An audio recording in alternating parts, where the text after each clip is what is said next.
ইয়ে ইয়ে ইয়ে আমার গাড়ি কত সুন্দর করে চলতেছে। আরে কি এটা কি হয়ে গেল? আরে দুইটা লোক আমার গাড়িকে ভেঙে ফেললো। এটা তো দুই ভাগ হয়ে গেছে। আমি এখন কি দিয়ে খেলবো? গাড়ি ভেঙেছি, মজা করেছি, এখন তুই এটা দিয়ে খেলবি যা। আজকে আমি তোদেরকে মজা দেখাচ্ছি, দাঁড়া। হে আলাদিন, তুই আমাকে সে জাদুর মোটকাটি দিয়ে দে। হে আলাদিনের জাদুর মোটকা, তুই এদের সাইকেলকে গায়েব করে দে।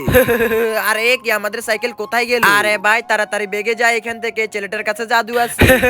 ওরা অনেক ভয় পেয়েছে। চলো এখন এক কাজ করিয়ে জাদুর মোটকাটি আমি কাউকে দিয়ে দিই। হে আলাদিনের জাদুর মোটকা, যারা যারা আমার এই ভিডিওটিতে একটি লাইক করে চ্যানেলটিকে সাবস্ক্রাইব করে দিবি, তুই তার কাছে গিয়ে একটা আইফোন দিয়ে। বিশ্বাস না হলে ভিডিওটিতে লাইক সাবস্ক্রাইব করে দেখুন, আপনার কাছে আইফোন চলে যাবে।